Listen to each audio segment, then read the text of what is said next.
지영준의 경게임 이슈.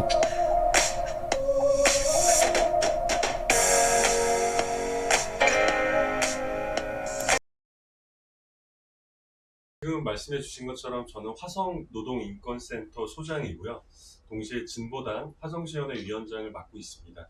화성노동인권센터는 벌써 한 14년 정도 되었는데요. 화성이 굉장히 넓은 지역이고 노동자가 많은 지역인데 노동인권센터 내지는 노동자들의 상담을 할 수 있는 곳은 거의 없습니다. 한 14년 동안 나름대로 시민사회단체 영역에서 활동을 해오고 있고요. 동시에 진보당 화성시위원회 위원장이라고 하는 건 정치 측면에서 진보정치 활동을 계속해서 진행을 해오고 있습니다. 지난 4월달 재보궐선거에서 전주에서 진보당의 국회의원이 당선이 돼가지고 이제 한석이긴 하지만 원내 정당이 됐고요. 그래서 그 이후에는 진보당 중앙당에서 국회에서 브리핑이 가능해지니까 국회 공동대변인으로도 활동을 하고 있습니다. 그럼 홍 소장님 최근에 근황은 또 어떠실까요? 예, 지금 말씀을 드린 것처럼 원래는 이제 작년 12월 달에 물론 이제 시민사회단체 활동을 계속 진행해 오는 것은 여전히 계속 하고 있고 지역민들을 만나고 있고 내년에 이제 총선이 있지 않습니까? 그래서 작년 12월 달에 진보당 같은 경우는 굉장히 일찍 다른 정당은 공천이라고 얘기를 하지만 저희는 이제 당내에서 당원들이 직접 투표를 해서 후보를 선출을 하게 되는데요.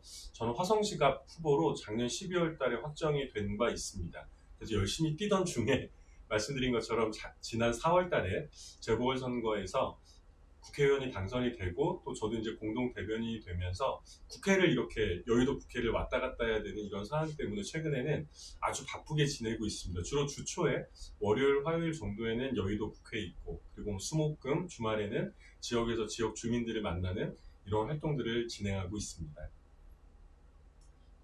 현재 지역이신 화성 쪽에서 얼마 전에 장애인 관련한 그 채용 관련 이슈가 좀 있었습니다. 네. 이런 것들은 좀 아무래도 인권 문제에서 벗어나지 그렇습니다. 못하는 부분일 텐데요. 예, 이에 대한 개인 의견은 어떠신지 궁금합니다. 일단은 저희가 사실은 이 상황을 좀 늦게 알았습니다. 왜냐하면 이제 미리 알았다면 미리 또 이렇게 대응이 가능했을 텐데 저희도 이 장애인 전문 언론을 통해서 보고 깜짝 놀랐어요, 사실은. 왜냐하면 내용이라는 게 워낙 어처구니가 없는 내용이거든요. 그러니까 아주 간단하게 말씀드리면 뭐 당연히 이제 그 많은 분들이 공무원 시험을 준비를 하시잖아요. 근데 이제 이 공무원 시험 안에서도 장애인을 대상으로 한 채용 절차가 있는 거예요. 그래서 이 장애인을 대상으로 한 채용 절차에 응했던 분께서 그럼 여러분 상식적으로 생각할 때 장애인을 대상으로 한 채용 절차라고 하는 건 장애인을 채용을 하겠다는 것인 건데 근데 이 과정에서 여러 가지 반인권적 그리고 인권에 대한 감수성이 전혀 없는 이런 면접 과정을 거치면서 이분이 이제 탈락을 하게 된 거죠. 그래서 이분이 변호사들이라든지 다양한 시민사단체들과 함께 항의하는 이 기자회견도 했고 이제 법원에 제소를 했던 거죠. 이게 1심에서는 졌는데 2심에서 이기면서 그리고 2심 재판을 앞두고 기자회견을 했던 것을 저희가 알게 돼가지고 그때부터 저희도 같이 대응을 했는데요. 사실은 죄송스러운 마음 반을 가지고 대응을 했습니다. 지역에서 함께 그러니까 이게 지역에서 같이 움직이는 단위들이 또 없었더라고요. 근데 지역에서도 이런 화성시의 좀 말도 안 되는 행태에 대해서 쓴소리를 할 수 있는 시민들의 목소리가 있어야 되겠다 싶어서 부랴부랴 일단 저희도 성명을 내고 시에다 촉구를 했고 일단 2심에서 시가 졌기 때문에 거기서 시의 잘못을 인정을 해야 되는데 인정을 하지 않고 다시 상고를 했어요. 그래서 최근에는 다시 이 상고를 철회해라. 정말 부끄러운 일이다. 라는 이야기로 지금 대응을 하고 있습니다. 그러면 지금 이 사례를 봤을 때 현재 우리나라에서의 인권이라는 부분에 대해서 과연 어디까지 왔다고 보시고 계시나요?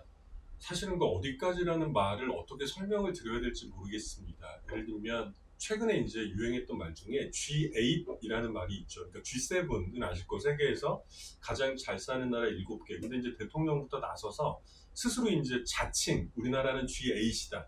8번째로 잘 사는 나라다. 저는 이제 거꾸로 묻고 싶습니다. 과연 우리 국민들의 삶의 질도 행복하다라는 생각도 세계에서 8번째가 될까? 근데 행복하다라고 하는 생각에는 옛날처럼 요새는 굶어 죽는 사람은 없잖아, 먹고 살면 되지 않아, 이런 문제를 좀 넘는 것이거든요. 그야말로 삶의 질과 관련된 문제인데, 예를 들면 선생님들이 정말 그 사명감을 가지고 아이들을 가르치는 일로 행복해야 되고 넉넉해야 될 선생님들이 그 속에서 스스로 어떤 죽음을 선택한다든지 아니면 노동자들이 예를 들면 굶어 죽는 사람은 없잖아 이렇게 얘기를 하지만 열심히 잘 먹고 살기 위해서 출근했다가 여러 가지 산업재해로 인해서 죽어서 돌아온다든지 이런 것이 사실은 지금보다 훨씬 더 낮아졌을 때 삶의 질은 높아졌다고 할 수 있을 거고 그때야 비로소 저는 인권에 대한 이야기를 할 수 있을 거라고 생각을 하는데 여전히 느끼시는 것처럼 이 동영상을 보시는 우리 시청자분들께서도 느끼시는 것처럼 각박하죠. 이게 사실은 인권 지수거든요. 그래서 여전히 대한민국의 인권은 굉장히 바닥에 있다. 뭐 가장 대표적인 게 차별금지법 이런 거 아니겠습니까? 여러 가지 뭐 가짜 뉴스를 양산하는 분들은 이 차별금지법이 마치 어떤 특정한 종교라든지 종교적 신념이라든지 이런 것들을 억압하는 걸로 이해하시는 분들도 많이 계시던데 그게 아니라 말 그대로 사람을 어떠한 이유로든 차별하지 말자라고 하는 게 차별금지법이고 이게 이제 전 세계적으로는 어떤 나라든 인권의 어떤 리트머스 시험지 같은 거거든요. 그러나 여전히 우리나라는 이 차별금지법이 발의가 된 적은 있지만 국회에서 정식으로 논의가 되거나 통과가 되지 못하고 계속 걸려있단 말입니다.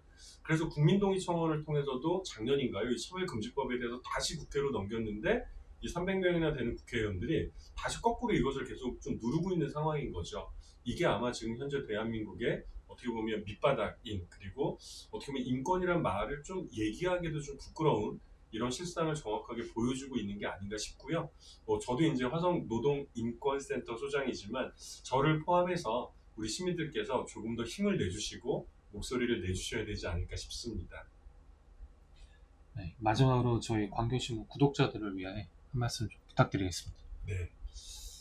사실은 우리 이제 구독자님들께 말씀드리기 전에 제가 좀 전에 이제 우리 대표님이랑도 얘기를 나누면서 18년이라고 하셨죠.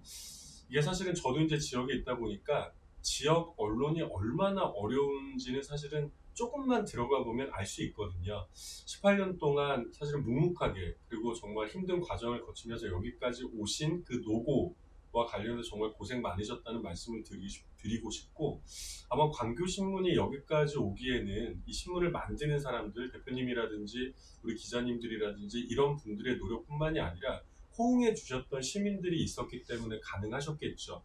우리 시민들께는 이런 말씀 꼭 드리고 싶습니다. 우리가 언론이 중요하다, 시민의 목소리 중요하다, 시민의 목소리가 우대받고 존중받아야 민주주의다. 이런 얘기를 많이 하는데요. 현실 속에서도 우리 언론들을, 지역 언론들을 소중하게 생각해주는 마음들이 정말 필요할 것 같습니다. 이 좋은 지역 언론, 다른 지역 언론이 저절로 자라나지 않거든요. 우리 시민들께서 응원해 주시고 지지해 주시는 마음들이 있어야 이런 언론들이 좀 살아남을 수 있거든요. 그런 면에서 아마 우리 동네에서는 아주 좋은 언론이 아닐까 싶습니다. 광교신문이 지금까지도 어떻게 보면 잘 버텨왔고 잘 살아왔지만 지역에서 우리가 믿을 수 있고 그리고 신뢰할 수 있고 우리 목소리를 충분히 담아낼 수 있는 언론으로도 발전하고 성장할 수 있도록 앞으로도 많은